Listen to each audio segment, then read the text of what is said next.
زاویه نیوز که د فتنو کور د اطلاعاتي او معلوماتي پړسوب په اوسني دور کې د ښو او بدو سمو او ناسمو کره او ناکره خبرونو تفکیک سخته چاره ده، ځکه د خواله رسنیو په ګرم بازار کې لوستی او نالوستی هر پوړ خبري او اطلاعاتي ادرسونو ته لاسرسی لري. مګر له دغه فرصت څخه په استفادې د دین، وطن او انسانیت دښمنانو هم ګټه واخیسته، ترڅو په عامه ذهنیت کې وهمونه او تشویشونه تخلیق او تقویه کړي. یو له دغو ادرسونو چې په خواله رسنیو کې کاذب نشراتي فعالیت لري د زاویه نیوز په نوم د فتنو بنسټیزه صفحه ده، چې د ټولو اسلامي، ملي او انساني ارزښتونو خلاف شپه او ورځ د افغانانو په بدنامولو او سپکولو تمرکز لري. زاویه نیوز د کابل ادارې د ملي امنیت د هغه سلاکار، شهکار او ملکیت دی چې له خپل رسمي بادار سره یې د خپلې مینې د ثبوت په خاطر سلفي عکس اخیستی و. حمدالله محب، هغه کس چې د کابل ادارې پر مهال یې په ننګرهار کې د غیرت نعره پورته کړه او د عوامو د تیرویستلو په موخه یې له رسمي درید څخه یو پنډ درواغ پر خپلو مینوالو وپاشل. په جنګ یې رانه وګټي هیڅ مشکل نشته، خدای دې راولي، په جنگ دې په زور دې رانه وګټي، په وچ زور باندې، مګم په بې غیرتۍ ورته خوشي کوو نه. کله چې دوی له اشغالګرو سره یو ځای وتښتېدل. آمدی محب جان، چطور هستی؟ چطور هستی؟ خوب هستی؟ بسیار خوش هستی؟ میگن خانه نو خریدی و بچه؟ کدوم مبارک باشه، خانه نوید. پیسه افغانستان رو دوزی کردی رفتی ها؟ You stole the money and you ran. خوب است که سکیوریتی هسته، حالا که میمونم. بیا یک شا یک دانه قابلی.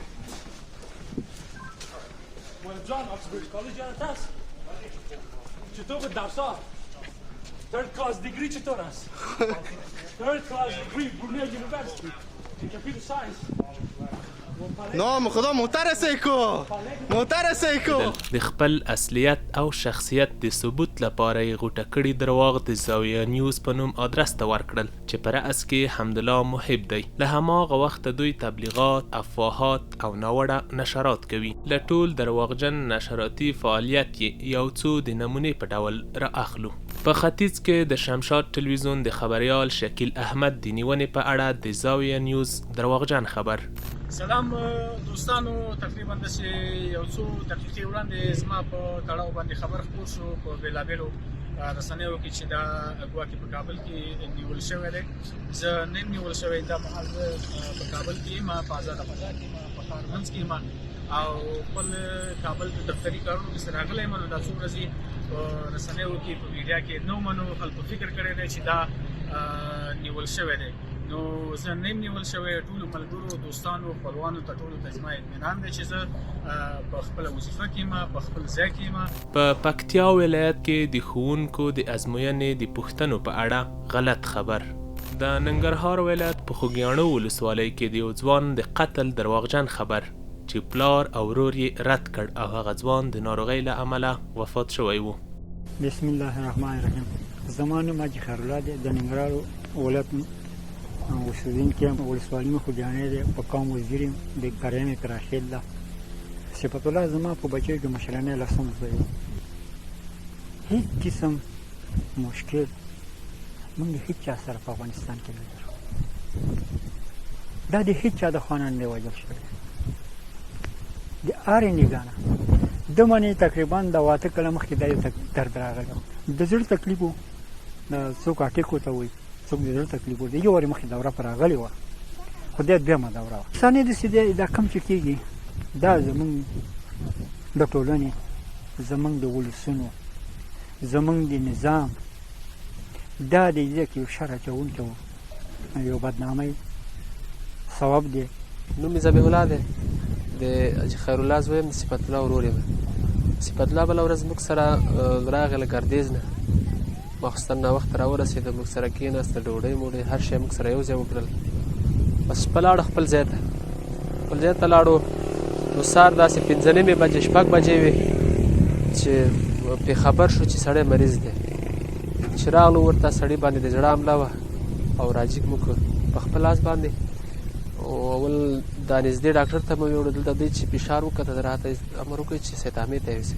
خو چې تر سیتامې مو رسوو او سړي سر لاس ورکړې وه. هغه رسنۍ چې کوم دا خبرونه خپروي دا ټول بې ځایه دي. دا خپل د زړه تکلیف یې لرلو. یو پېره مخکې هم دا دوره پرې راغلې وه، هغې دپه مو وختي رسیدګي وکړله ومو رسوو هغه څه دغه چې هغه مو وکړل. په دوبۍ کې د افغانستان پر سفارت د پاسپورټونو په بدل کې د پریمانه مالي فساد تور لګول، خو هلته یو مشت هیوادوال د اوسني شفافیت په اړه د سترګو لیدلی حال او د پخواني فساد انداز بیانوي. وکتو چې دغه پوسټ باندې مې سترګې ولګېدې، چې کله مې وکتو نو زه ډېر ورته حیران شوم چې نه، یو داسې رسنۍ چې تقریبا 9,40,000 شاوخوا فالوورز لري او دومره غټ دروغ پوسټ کوي. دوی دلته لیکلي دي چې په دوبۍ کې یو سرچینې زاویه نیوز ته ویلي چې پاسپورټونو ویشت د فساد په یو لوی کاروبار بدل شوی. الله دې درته هدایت وکړي. سرچینې نه هوته معلومات اخیستي، سرچینه به چیرې هوته به د ځان نه جوړي، ښځه دی سرچینه. نو یا ته د کنسلګرۍ سره هم خبرې، زه هغې سره چې ته خپل ځان نه خبرې. د مسافرو نه خو پوښتنه وکړه چې دا خبره حقیقت لري. ته خبرې چې دلته د پاسپورټونو ستونزه پخوا څومره او اوس څومره ده. دلته الحمدلله اوس په پاسپورټونو ویش کې مسافر هیڅ ستونزې سره مخامخ نه دي. ته په هغه وخت کې چیرې وي کله چې د یو مسافر څخه یو پاسپورټ تمدید کولو باندې 3 وارې پیسې اخیستې شوي؟ په هغې وخت کې خو ته نه وې. کله چې اوس د مسافرو ستونزه حل شوه او پاسپورټونه په اسانۍ سره دوی ته ورکول کېږي، نو ته د بکواس او د دروغ خپروې. بل دلته څه لیکلي چې یو کس څخه 500 درهم اخیستې کېږي. د پاسپورټ خپل قیمت دی 15 کلن پاسپورټ $120 او لسې د ټایپینګ چې ټوټل 483 شاوخوا درهم ترې راځي، دغه پیسې ترې اخیستې کېږي.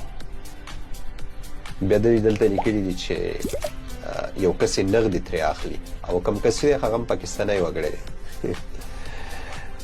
څه به ووایم، موږ یې په خپلو سترګو وینو او دلته په زرګونو مسافر دي چې روزانه ورځي هلته خپل پاسپورټونه اخلي. نو کم ځای کې چې دوی پیسې تحویلوي هغه د بینک غرفه ده او بینکس هغه مختلف کېدلی شي، هغه د پاکستان کېدلی شي، هغه د هندوستان کېدلی شي، هغه د بل هیواد کېدلی شي، خو تاسو دلته یو پاکستانی وګړی مشخص کړی دی او بل مو غټ تور څپې لګولي چې رشوت اخلي. چې پاسپورټونو خپل قیمت 483 شاوخوا درهم دي، نو داسې یو کس ما ته رامعرفي کړه چې د دوی څخه زیاتې پیسې اخیستې شوي. خیر دی، تاسو خو معتبره سرچینه یې. یو کس راته وښایه په اوسني وخت کې، کله نه هم چې زموږ اوسني نظام نوي امرین دلته راغلي دي، یو کس راته معرفي کړه چې د دوی څخه په کوم چې پاسپورټ خپل قیمت دی د هغې څخه زیاتې پیسې اخیستې شوي.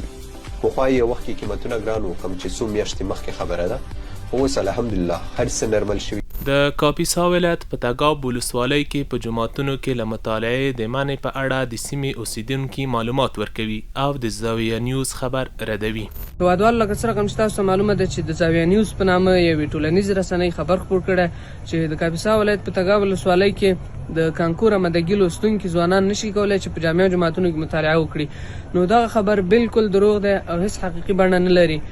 او د زاویه نیوز رسنۍ هدف دا دی چې د ولس او امارت اسلامي ترمنځ واټن رامنځته کړي. تاسو ټول ته څرګنده ده چې په ټولنیزو رسنیو کې د زاویه نیوز لخوا یو خبر خپور شوی دی چې په هغې کې ویل شوي دي کاپیسا ولایت تګاب ولسوالۍ کې هغه شاګردان چې د کانکور امدګي لولي نشي کولی چې په جامع جوماتونو کې مطالعه وکړي.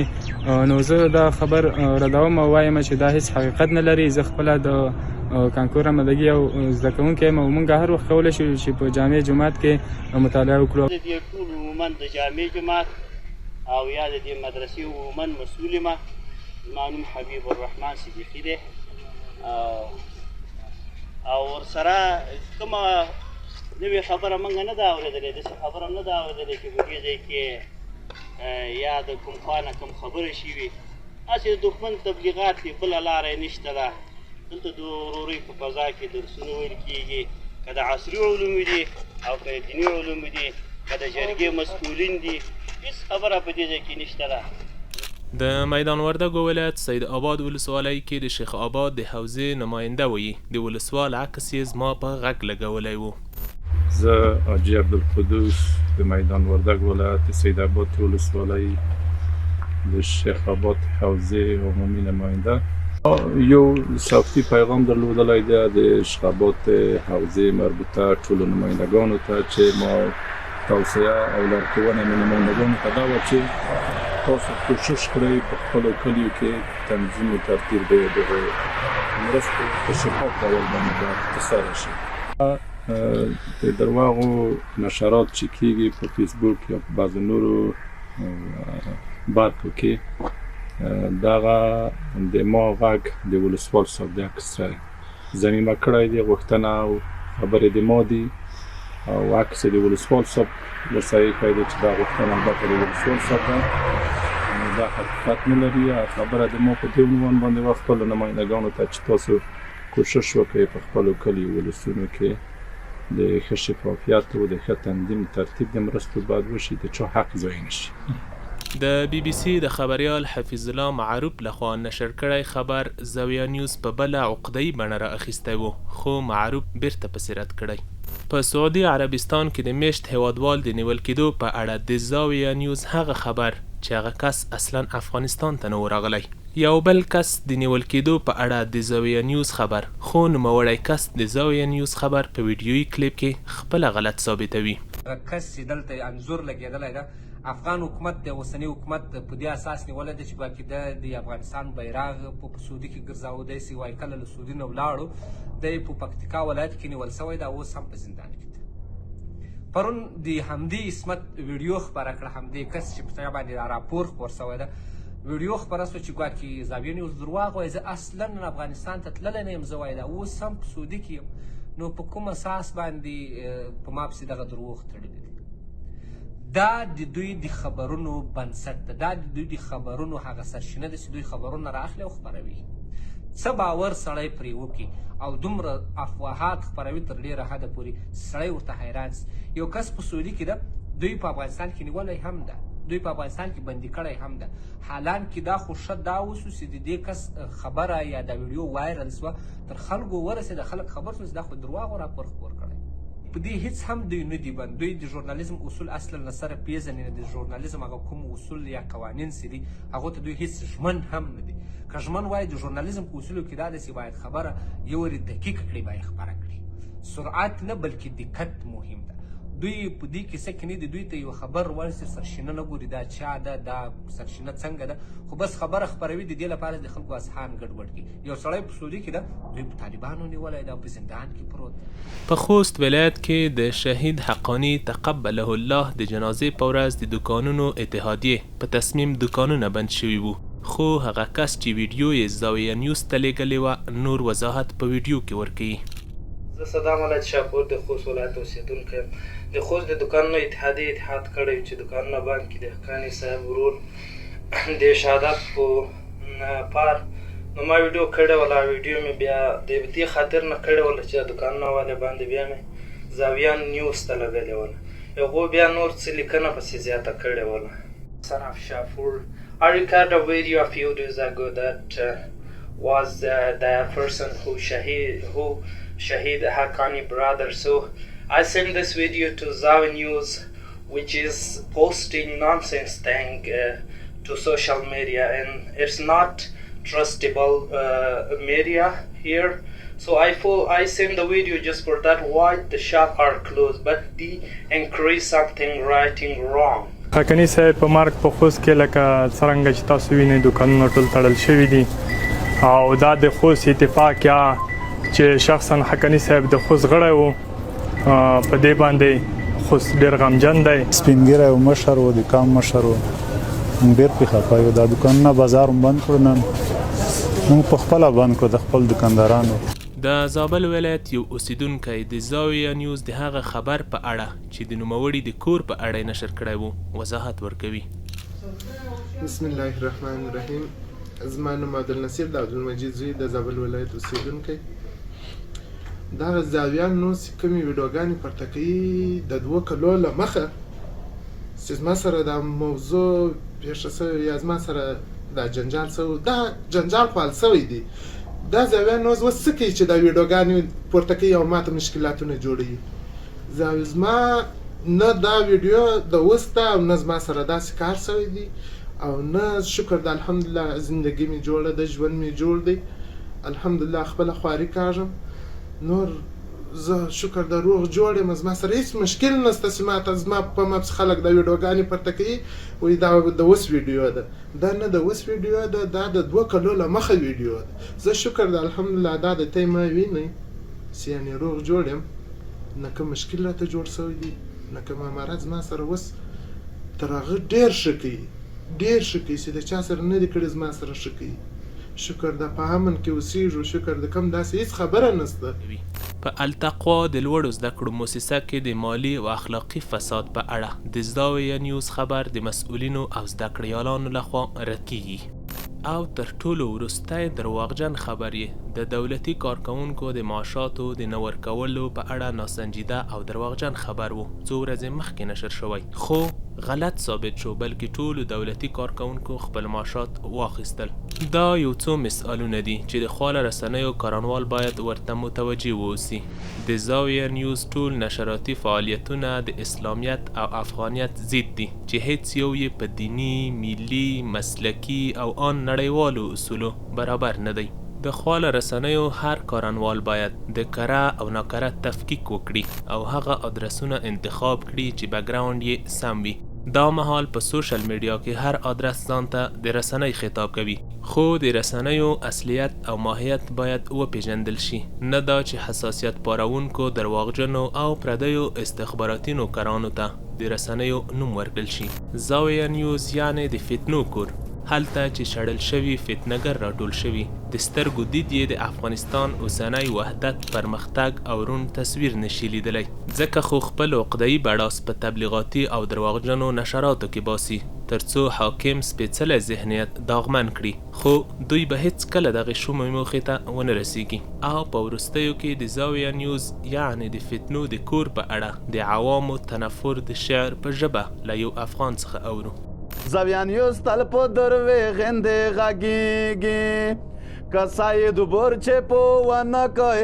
زاویه نیوز تل په دروغندې غږیږي، کسای دوبر چې په ونه کوي.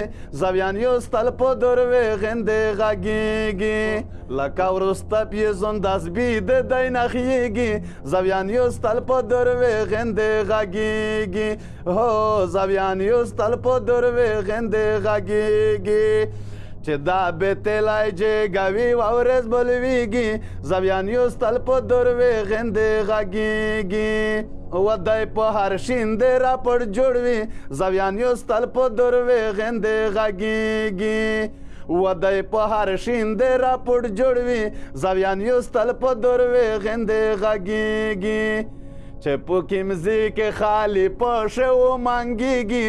زاویه نیوز دی په دروغندې غږیږي، دا چې بتلای جګوي ورځ بولیږي. زاویه نیوز تل په دروغندې غږیږي، هو زاویه نیوز تل په دروغندې غږیږي. وطن تو ته چې بد ګوري. زاویه نیوز تل په دروغندې غږیږي، وطن تو ته چې بد ګوري. زاویه نیوز تل په دروغندې غږیږي، په ژبه ګونګ کې په سترګې بوړندېږي. زاویه نیوز تل په دروغندې غږیږي، هو زاویه نیوز تل په دروغندې غږیږي، دا چې بتلای جګاوي ورځ بلويږي. زاویه نیوز تل په دروغندې غږیږي، و افغانیون خبردار شي. زاویه نیوز تل په دروغندې غږیږي، و افغانیون خبردار شي. زاویه نیوز تل په دروغندې غږیږي، غازی باورا په خدای په تو سزړه بدیږي. زاویه نیوز تل په دروغندې غږیږي، دا چې بتلای جګوي ورځ بلويږي. زاویه نیوز تل په دروغندې غږیږي.